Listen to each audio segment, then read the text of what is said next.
ketika zaman Pak Jokowi itu ada seorang investor tertentu yang ditunjuk untuk mengelola tambang ini. Kekuasaan yang baru ini menghendaki yang lain, investor yang lain. Ya daripada kita tengkar dengan pihak pemerintah dalam soal ini, kita ikut saja gitu. Itu prinsip Gus saya. Tapi Gus Ipul punya prinsip yang lain. Ya karena sudah janjian dengan investor yang lama, ya sudah kita ngikut. Ya ini kesepakatan ini. Lama, ya. Dan kebetulan investor yang lama ini ya memang investor yang ya secara politik itu memang kurang, ya posisinya kurang oke sekarang. Nah, perbedaan pandangan antara Gus Yahya dengan Gus Ipul inilah yang kemudian membuat hubungan ini jadi bermasalah kan. Bener gak Gus, kalau yang sedang diperjuangkan oleh Gus Ipul ini kaitannya sama NU naturalisasi gitu, si pengelola ini? Saya nggak tahu maksudnya apa di sini naturalisasi. Saya paham lah. NU naturalisasi juga nggak paham Gus lagi ya. Apa namanya? Saya kira bukan di situ masalahnya. Tapi masalahnya adalah kita bertanya-tanya, kenapa kok harus mempertahankan si A itu harus mengelola tambang NU? Nah itu ya. Itu pertanyaan. Itu yang pertanyaan ya.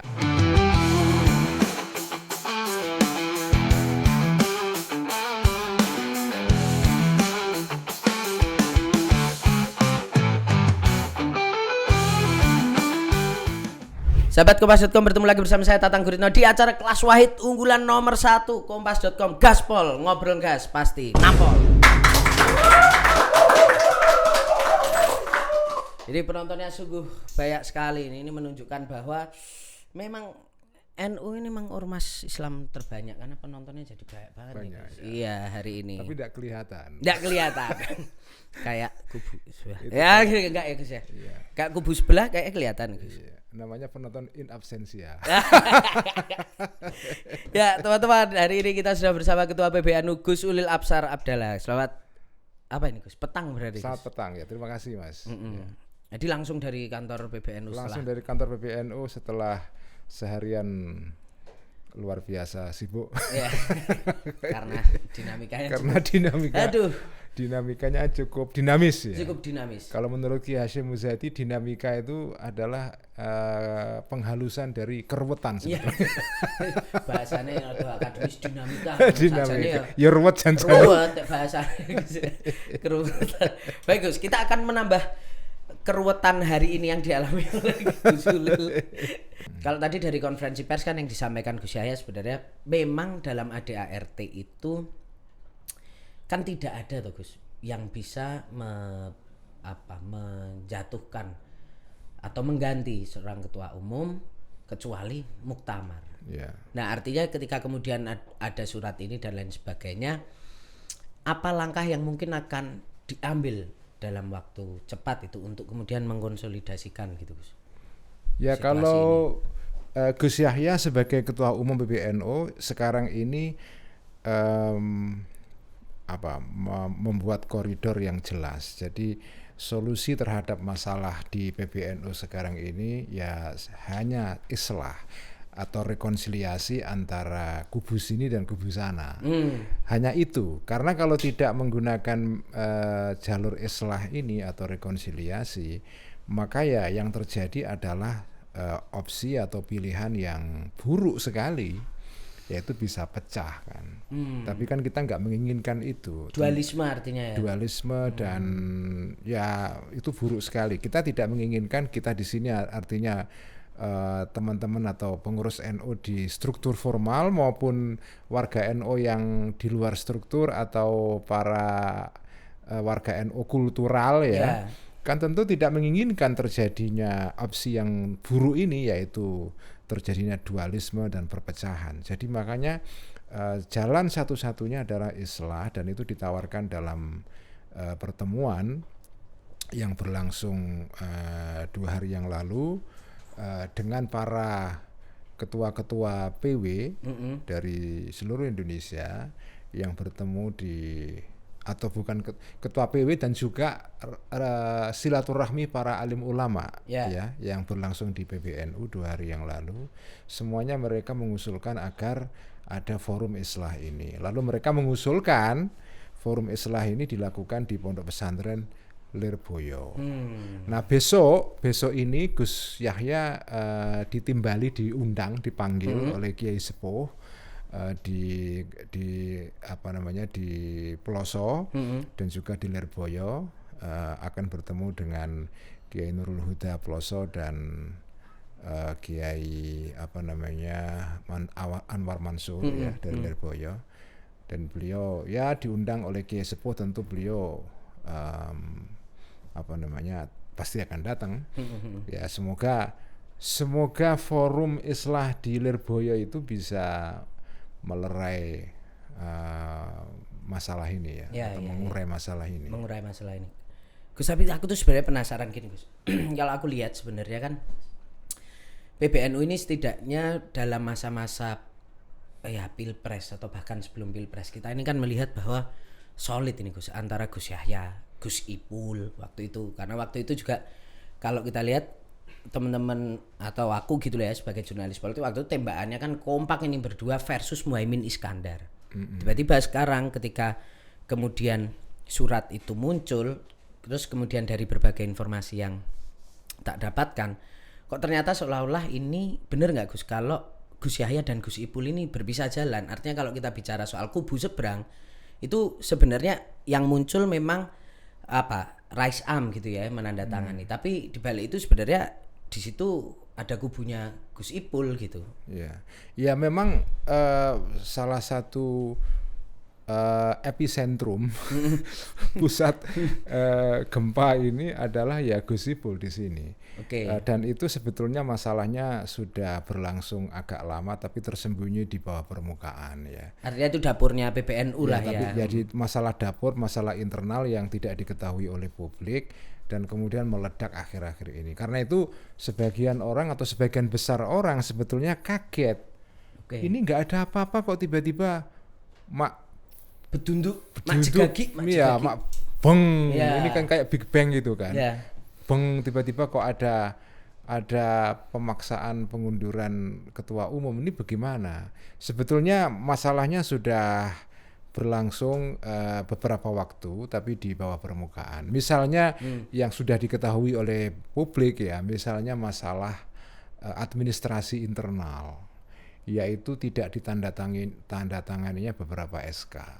Bukan beberapa, banyak. Oleh Gus Ipul sebagai sekjen. Jadi ada banyak SK yang tersandera, ada sekitar 70-an surat yang harus ditandatangani oleh Gus Ipul. Karena gerbang pertama surat itu ada di sekjen. Sebelum naik ke ketua umum, naik ke Katib Am. Katib Am ini sekretaris untuk Syuriah ya. Lalu Rois Am. Jadi gerbang pertamanya itu adalah ya Gus Ipul. Begitu gerbang pertama ini nggak dibuka, maka otomatis surat tidak akan bisa mengalir ke pihak berikutnya, ke step berikutnya. Karena itu mandeknya surat di mejanya Gus Ipul itu, pertama-tama kami berusaha untuk menyelesaikan secara internal. Ada rapat gabungan antara Syuriah dan Tanfidiyah beberapa tahun yang lalu, dan sekitar 2 bulan yang lalu lah ada rapat gabungan itu, dan di situ diputuskan bahwa sekjen diberikan waktu 2 minggu untuk menyelesaikan, dan usulan itu disetujui oleh Rois Am. Emang 70 surat ini penting-penting Gus, misalnya SK pengurus cabang daerah sini, daerah situ. Jadi banyak SK. Jadi setelah PCPC pengurus cabang NU ini mengadakan konferensi cabang atau konferensi wilayah, kan kemudian mereka harus mengajukan SK untuk disahkan sebagai pengurus cabang atau pengurus wilayah. Cabang di tingkat kabupaten, wilayah di tingkat provinsi. Nah, permintaan SK ini kan masuk ke meja sekjen. Setelah diteliti oleh pihak sekretariat dan memenuhi segala syarat, maka diberikan kepada sekjen untuk ditandatangani, kemudian nanti dilimpahkan ke ketum, Katib Am, dan kemudian Rois Am. Artinya surat-surat itu berdampak pada PCNU ya, karena betul, dia jadi nggak punya kejelasan ya. Karena SK ini nggak ditandatangani, kemudian pengurus-pengurus cabang ini mengalami hambatan dalam kerja. Misalnya ambil contoh ya, banyak keluhan-keluhan terjadi di pengurus cabang ini, mereka tidak bisa berurusan dengan misalnya Pemda. karena masalah SK. Tidak bisa menerima bansos, tidak bisa menerima bantuan dari Basnas, tidak bisa menerima apapun lah. Iya. Akses kepada sumber-sumber di dalam pemerintahan karena tidak adanya SK. Nggak legitimate lah ya. Nggak gitu legitimate. Jadi kerja pengurus cabang ini terganggu. Dan itu mula-mula ya SK itu ya mungkin cuma 5, 10 terus nambah terus mengalami akumulasi dan akhirnya numpuk. Semula itu kita coba untuk ditangani secara internal tapi pada akhirnya gagal sehingga meledak menjadi masalah seperti sekarang ya. Meskipun masalah SK ini hanya salah satu saja. Salah satu dari jadi, beberapa persoalan. Ya SK ini adalah hanya permukaan lah. Yeah. Permukaan saja. Ya, pada dasarnya ya memang ada ketidakcocokan antara Gus Ipul dengan Gus Yahya sehingga Gus Ipul ini sengaja seperti ingin menyandera Gus Yahya dengan langkah-langkah ini. Akhirnya kan kepengurusan di PBNU kan ya seperti nggak berjalan optimal. Ya nggak optimal, pincang kan karena SK ditahan. Okay. Dan itu nambah terus karena beberapa cabang misalnya habis masa kepengurusannya sehingga mereka harus mengajukan pelaksanaan konferensi. Nah persetujuannya kan harus ditandatangani juga, itu juga terhambat. Terus begitu mengalami akumulasi. Ya tapi ini semua hanya satu dari beberapa. Ya ini hanya permukaan. Ini hanya hanya asap di permukaan. Sebetulnya ada apinya di dalam itu ada gitu. Oke. Nah Gus, itu benar nggak kalau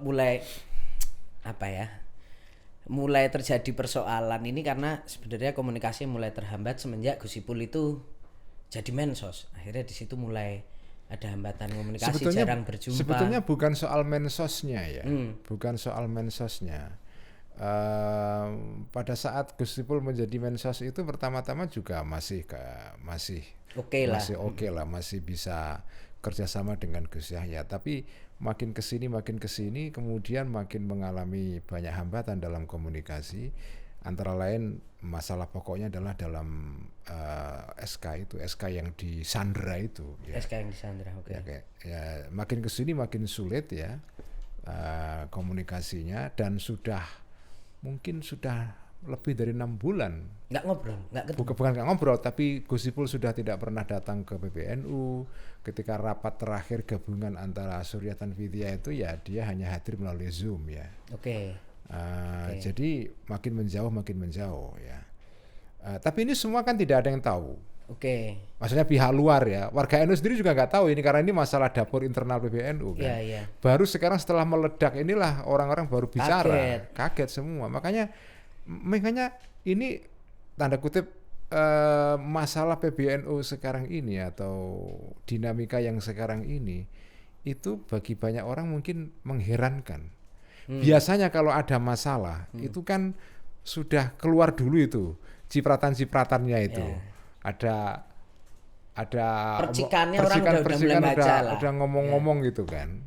Ini nggak ada hujan, nggak ada angin, tiba-tiba dor meledak terus tiba-tiba langsung ROSA memutuskan untuk memaksa ketua umum mundur itu. Itu kan aneh sekali. Nah, tadi kan dalam konferensi pers juga sempat disampaikan ada bisikan sesat. Artinya di sini ROISAM sebenarnya secara komunikasi itu lebih dekat dengan Gus Ipul daripada Gus Yahya. Ya kita menganggap bahwa salah satu sumber bisikan itu memang ya Gus Ipul. Kita mengatakan fitnah ya. Fitnah yang dituduhkan kepada ketua umum yang disampaikan oleh ROISAM di dalam rapat syuriah yang berlangsung di tanggal 20 November kalau tidak salah di Hotel Aston itu.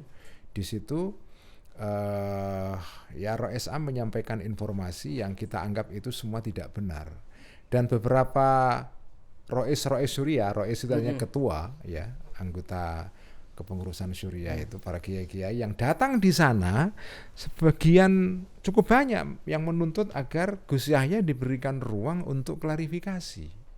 Oh sebenarnya di rapat Di itu. rapat itu Gus Yahya itu atau ya Gus Yahya memang meminta diberikan forum klarifikasi, istilah kami tabayun. Tabayun, tapi itu Tabayun. tidak pernah. Tapi tidak diberikan sama sekali. Jadi Katanya ini dalam bahasanya Gus Yahya, kami seperti dilarang untuk memberikan tabayun.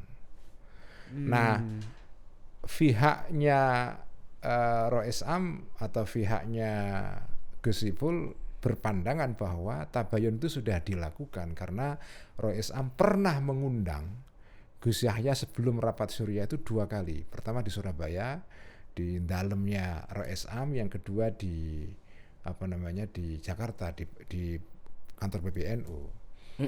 Ketemu 2 kali. Dalam pertemuan itu Rois Am menyampaikan informasi yang perlu diklarifikasi lah. Masalah laporan keuangan, masalah Yahudi. Ya, yang dijawab pakai dokumen kan. Ya. Nah, kemudian Gus Yahya sudah menjelaskan semua. Itu sudah dianggap oleh Rois Am sebagai klarifikasi atau tabayun. Nah, yang dimintakan oleh Gus Yahya sebetulnya bukan tabayun secara personal, tapi tabayun secara kelembagaan. Di dalam rapat Syuriah itu mestinya ada penjelasan formal dari ketua umum, dari sekjen, dari bendahara mengenai informasi-informasi yang perlu diklarifikasi. Tapi forum itu tidak diberikan. Kemudian langsung secara sepihak Rois Am bersama wakilnya ada 2. Kemudian ada beberapa kiai lain yang ikut dalam rapat terbatas. Itu rapat di dalam Hotel Aston itu rapat pertama itu terbuka. Setelah itu ada rapat terbatas. Nah, dari rapat terbatas itulah diputuskan itu yang dicatat di dalam risalah rapat Syuriah itu, di mana ada 5 poin kalau tidak salah. Salah satu poinnya adalah meminta Gus Yahya mundur dalam waktu 3 hari sejak diterimanya surat itu, atau kalau tidak mundur dimundurkan. Nah, beberapa rois yang ikut rapat itu mereka mengatakan bahwa kami di dalam rapat itu tidak pernah membahas soal pengunduran ketua umum. Kami tidak pernah menyepakati hal itu. Keputusan mengundurkan ketua umum, pertama, keputusan mengundurkan atau memberhentikan ketua umum di dalam rapat harian Syuriah itu tidak bisa. Karena mereka memang sudah mengetahui nggak bisa sebenarnya. Nggak bisa. Secara aturan main di dalam tubuh PBN, dalam tubuh NU, dalam ART, jadi ada namanya anggaran dasar, anggaran rumah tangga, lalu ada ada aturan di bawahnya namanya peraturan perkumpulan, perkum. 3 aturan ini tidak memungkinkan seorang mandataris yang dipilih muktamar, yaitu Rois Am dan ketua umum, bisa diberhentikan dalam rapat harian, baik rapat harian Syuriah apalagi Tanfidiyah. Dan sebagai perbandingan ya, kita pernah rapat gabungan antara Syuriah dan Tanfidiyah untuk menghentikan atau memecat ketika itu tahun berapa, 2023 kalau tidak salah, ketua pengurus wilayah NU Jawa Timur, Kiai Haji Marzuki Mustamar. Itu kan dipecat dulu berdasarkan rapat gabungan. Rapat gabungan antara Syuriah, ini adalah lembaga semacam komite misalnya gitu. Syuriah itu semacam kayak MPR-nya. MPR-nya lembaga konsultatif ya. Kemudian lembaga Tanfidiyah yaitu pelaksana eksekutif ya. Jadi pemecatan Ki Marzuki Mustamar sebagai ketua PWNU, pengurus wilayah loh ini, itu dilakukan melalui rapat gabungan. Bukan rapat harian. Bukan rapat harian yang hanya diadakan oleh Syuriah atau Tanfidiyah. Itu tidak bisa. Wong pengurus wilayah aja nggak bisa dipecat hanya oleh rapat harian. Apalagi ketua umum kan, apalagi ketua umum gitu loh. Nah, artinya berarti di situ di dalam rapat itu beberapa anggota Rois Am itu merasa bahwa nggak dirembuk, atau tiba-tiba memang diputuskan tanpa mereka tahu, atau sebenarnya sempat disampaikan tapi mereka menolak, atau gimana itu? Jadi masalahnya adalah Rois Am sudah punya keputusan sendiri, punya pandangan sendiri, dan dia tidak mau mendengarkan penjelasan dari ketua umum, dari Gus Yahya. Jadi dia sudah tidak lagi membuka klarifikasi, sudah sampai kepada kesimpulan dan menganggap bahwa kesimpulan itu benar, tapi kan tidak bisa begitu. Dan teman-teman yang mendukung keputusan Rois Am ini, mereka berargumen bahwa Syuriah itu kedudukannya adalah sebagai lembaga tertinggi, kedudukan statusnya ya di dalam PBNU. Memang betul Syuriah ini lembaga tertinggi, tetapi dia tidak bisa mengambil keputusan di luar wewenangnya. Dia, wewenang Syuriah ini diatur di dalam ART, di dalam peraturan perkumpulan. Artinya ya memang Syuriah itu lembaga tertinggi di dalam tubuh organisasi yang namanya Nahdlatul Ulama itu, tapi dia tidak bisa bertindak kalau melangkahi wewenangnya. Wewenangnya diatur, tidak absolut gitu. Tidak bisa absolut itu. Nah, ini menurut saya ya salah satu pemahaman yang bagi saya tidak tepat ya dari teman-teman saya sendiri di dalam tubuh NU. Sekarang kan berbeda, ada perbedaan pandangan ini kan. Teman-teman saya sendiri yang mendukung Rois Am begitu pandangannya. Rois Am ini adalah simbol tertinggi di PBNU ya, ini tokoh simbolik yang paling tinggi, kita harus hormati dan seterusnya. Ya betul, tapi ini kan bukan monarki absolut. Ya ada aturan-aturan dan kewenangan yang dibatasi. Kalaupun ini monarki dalam pengertian ada raja yang yang dianggap punya wewenang memutuskan segala hal segala hal. Tapi kan ini monarki konstitusi. Ya, monarki konstitusional. Jadi ibarat monarki begitu, ini monarki konstitusional. Tapi ini bukan monarki. Di NU ini tidak mengenal monarki. Di NU ini ada pemisahan antara kekuasaan Syuriah, kekuasaan Tanfidiyah. Jadi ini semacam ada kayak trias politika begitu kan. Biar power balance itu ada ada keseimbangan kekuasaan di sini. Jadi tidak bisa di satu pihak mengambil langkah-langkah di luar wewenangnya, karena kalau itu terjadi ya itu tindakan yang ya kalau dalam bahasa agama itu zalim. Zalim itu hanya kan melewati batas. Itu zalim. Tanfidiyah tidak bisa mengambil langkah-langkah di luar wewenangnya. Syuriah juga sama, tidak bisa mengambil langkah-langkah di luar wewenangnya. Karena itu Gus saya mengatakan berkali-kali tindakan Syuriah di dalam rapat Syuriah itu yang memutuskan untuk memecat Gus saya itu sebetulnya tindakan yang ilegal. Nggak bisa. Nggak bisa. Jadi secara aturan hukum itu cacat sebetulnya langkah Syuriah di sini. Rapat harian tuh nggak bisa memecat ketua umum ya. Makanya kita kepingin sudahlah ini masalah ini diselesaikan segera dengan cara islah, karena toh muktamar tinggal sebentar, 1 tahun lagi nih. Tinggal 1 tahun. Ya ini kenapa sih kok menggesa-gesa seperti ini? Ini ada kepentingan apa? Kita juga bertanya-tanya ini. Kenapa kok seperti ada kejar setoran ini? Ya kayak segera gitu ya. Ini harus. Jadi tampaknya saya melihat ada satu rencana jahat di sini. Rencana jahat ini. Ya, rencana jahat menurut saya. Gus Yahya harus turun bulan November atau Desember ini. Kira-kira begitulah. Untuk tujuan apanya apa itu Gus? Nah, kita bertanya-tanya juga ini ada apa? Kenapa nggak bisa nunggu setahun lagi? Ada mengikuti aturan formal lah. Kalau mereka misalnya mau bertarung ya nanti di muktamar. Kalau Gus Ipul mau jadi ketua umum ya nanti kontes di dalam muktamar, atau calon-calon yang lain yang sekarang sudah mulai muncul beberapa ya. Kalau bahasa Jawanya kok kemerungsung banget kan iya gitu kok ya. Gigi mongso ya. Itu ada apa gitu ya. Ada apa ini kok tiba-tiba mereka gigi mongso ini ya dalam kaidah fikih yang disukai di kalangan NU, di kalangan pesantren itu ada kaidah. Barang siapa gigi mongso itu malah nggak nyampe tujuan. Man ta'ajjala syai'an uqiba bi khirmani. Itu teks Arabnya ya. Man ta'ajjala syai'an uqiba bi khirmanihi. Kalau ada orang kok terlalu ingin mempercepat sesuatu belum waktunya, itu malah nggak bisa meraih sesuatu itu. Dan harusnya Gus Ipul kan tahu itu ya. Ya tahu lah. Ya makanya Gus Ipul ini mengherankan buat saya. Ada apa ini kok tiba-tiba dia kepingin Gus Yahya ini kok segera turun bulan ini.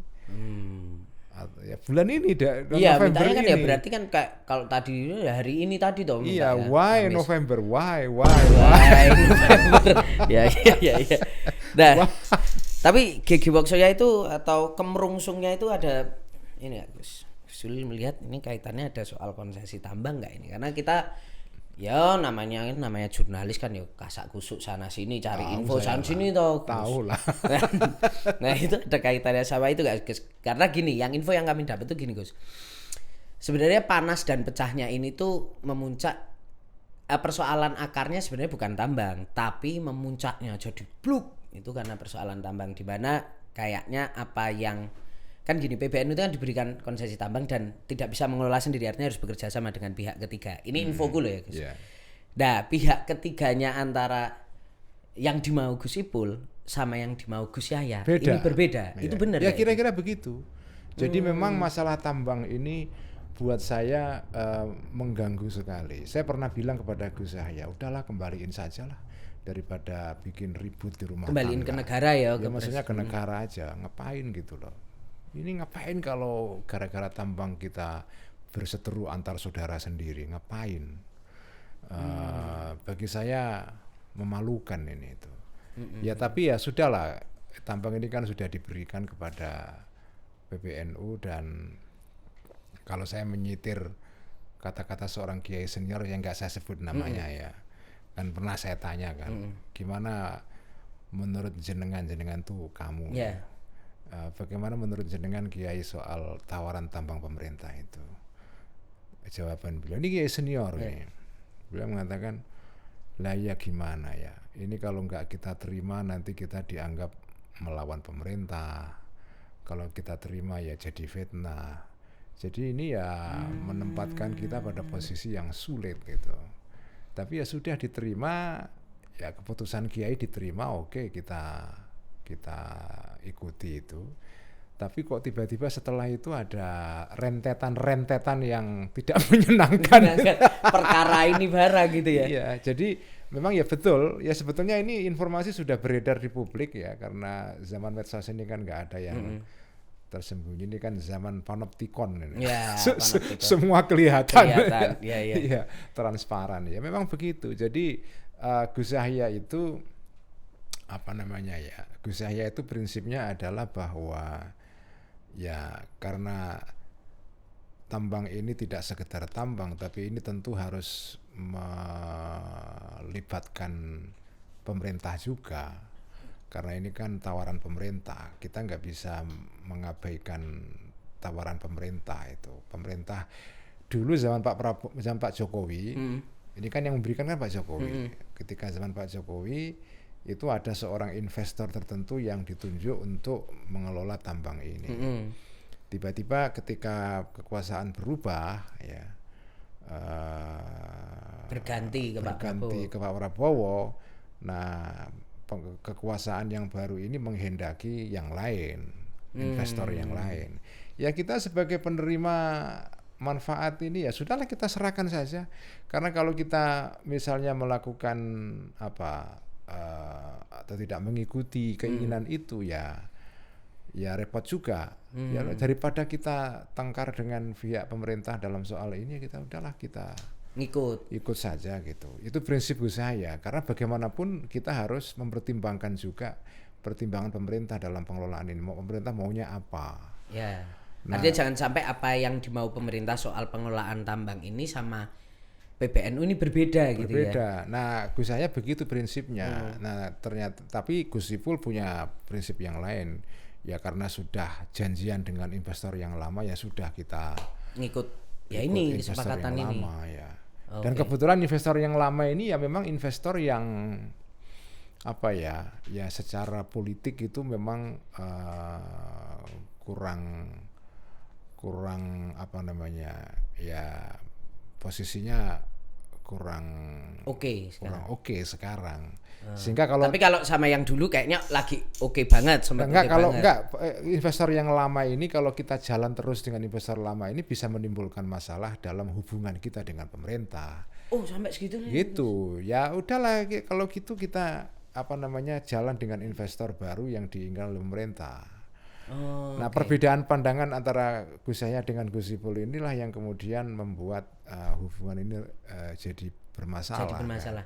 Tapi benar gak Gus bahwa Gus Yahya tuh untuk persoalan ini sudah 1 atau mungkin 2 kali bertemu dengan Pak Prabowo untuk soal konsesi tambang ini gimana gitu. Intinya minta diskus arahan gitu. Jadi Gus Yahya memang bertemu dengan Pak Presiden untuk membahas banyak hal sebetulnya tidak hanya soal tambang ya. Tapi salah satunya beliau yang melaporkan soal perkembangan tambang itu. Dan beliau mengatakan ya sudah saya serahkan kepada Pak Prabowo, siapa saja yang diinginkan oleh Pak Prabowo atau pemerintah untuk menjadi pengelola tambang Indonesia silakan saja. Kami nggak ikut campur. Yang penting kami mendapatkan manfaatnya. Ya udah gitu saja. Ibarat wong Jawa pasrah bongkoan ya. Pasrah bongkoan karena wong kita ini NU kan tidak punya kapasitas juga untuk mengelola tambang ini. Bagaimanapun kita harus menggandeng pihak lain, tapi pihak lain ini kan tentu pihak yang juga harus harus memberikan keuntungan untuk. Pertama harus memberikan skema kerjasama yang menguntungkan PBNU.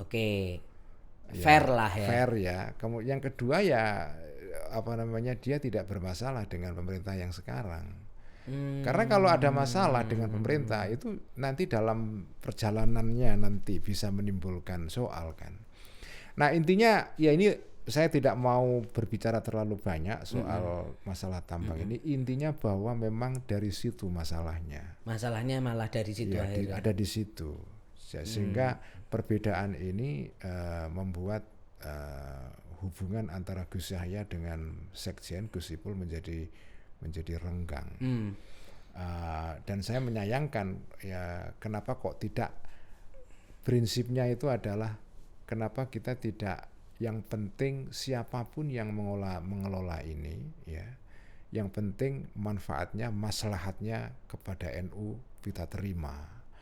Nggak usahlah berdebat siapa yang akan mengelola, ngapain. Ini tampaknya satu pihak atau namanya Gus Ipul ini kekeh betul agar si A ini yang mengelola. Kalau Gus Yahya enggak, siapa saja, yang penting manfaat buat NU. Oke.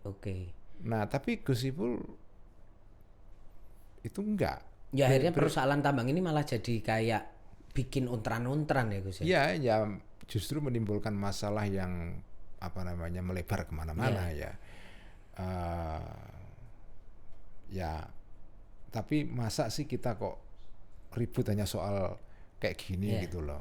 Tapi akhirnya kalau bagi Gus Ulil dan teman-teman di dalam misalnya Gus, ada agak nyeselnya nggak bahwa akhirnya harus menerima konsesi tambang ini, karena ini yang akhirnya sekarang hari ini jadi ruwet gitu. Ketika dulu kan sebenarnya udah banyak kritik bahwa udahlah nggak usah dan lain sebagainya. Dan akhirnya tiba-tiba bener nih, ini malah yang jadi akar persoalan hari ini. Jadi ada di dalam ada kayak iya sih kisah malah jadi ruwet yang jadi ruwet. Saya nggak bisa mengatakan menyesal atau tidak, tapi ini kan faktanya sudah diterima ya.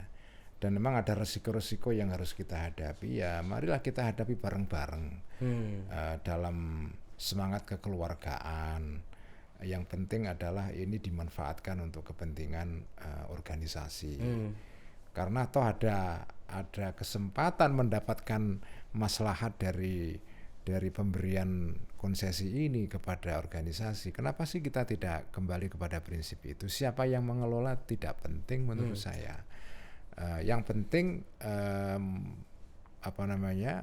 pengelola ini bisa memberikan skema yang paling menguntungkan buat NU dan tidak ada masalah dengan pihak lain, terutama pihak pemerintah. Ya itu prinsip yang dipegang oleh Gus Yahya. Dia tidak peduli siapa. Yang penting bermanfaat. Dan pengen senafas sama presiden. Karena kalau prinsipnya sudah harus ini, kita bertanya ada apa ini? Kenapa ngotot di situ? Kenapa kok ngotot si ini ada apa? Kita kan bertanya-tanya juga ada apa? Kenapa kok harus si ini? Kalau prinsipnya adalah untuk kemaslahatan organisasi, kan siapa saja. Ya. Siapa saja. Tapi ini kok ngotot harus ini. Nggak bisa pindah itu. Dan yang ini apa ini nggak benar nggak Gus, kalau yang sedang diperjuangkan oleh Gus Ipul ini kaitannya sama tuh kalau anak-anak ngomongnya NU naturalisasi gitu. Si pengelola ini. Saya nggak tahu maksudnya apa di sini naturalisasi. Ya, saya paham lah. NU naturalisasi juga nggak paham Gus lagi ya. Apa namanya? Saya kira bukan di situ masalahnya. Tapi masalahnya adalah kita bertanya-tanya, kenapa kok harus mempertahankan si A itu harus mengelola tambang NU? Nah itu ya. Itu pertanyaannya. Itu yang pertanyaan ya. Apakah ada hubungan-hubungan khusus? Apakah ada sudah manfaat-manfaat tertentu yang sudah mereka terima? Sehingga mereka terikat nggak bisa lagi mengembalikan atau bagaimana? Apa ada interest tersembunyi yang kita tidak tahu? Nah itu yang kita pertanyakan. Kalau kita kembalinya kepada organisasi dan melepaskan interest personal, mestinya kita nggak masalah ya. Masa sih? Gitu siapa saja. Masa sih kita harus mengorbankan organisasi? Apakah ada pihak-pihak eksternal yang menghendaki Gus Yahya ini out? Kami yakin kepada pemerintah Pak Prabowo sekarang. Kalau Pak Prabowo ya prinsipnya adalah menghormati proses-proses internal di dalam PBNU ya. Artinya pemerintahan Pak Prabowo tidak melakukan intervensi dalam urusan ini. Beliau tidak mau ikut campur lah. Kayaknya ada figur eksternal yang mendorong. Artinya kan kok kayaknya nggak cuma Gus Ipul nih gitu. Kita bertanya-tanya itu. Ini siapa di balik Gus Ipul ini sebetulnya? Kalau kami sih masih husnudzon lah kepada Roy Isam. Beliau ini Kiai Sepuh lah yang tentu punya pandangan yang jernih ya. Ada juga yang namanya APH. APH itu juga ada mulai main-main nggak? Karena kok denger-denger kayaknya di pertemuan di Surabaya itu beberapa kiai ditelepon itu untuk tidak datang. Memang betul ada beberapa kasus ya ditelepon untuk tidak datang di Surabaya itu ada memang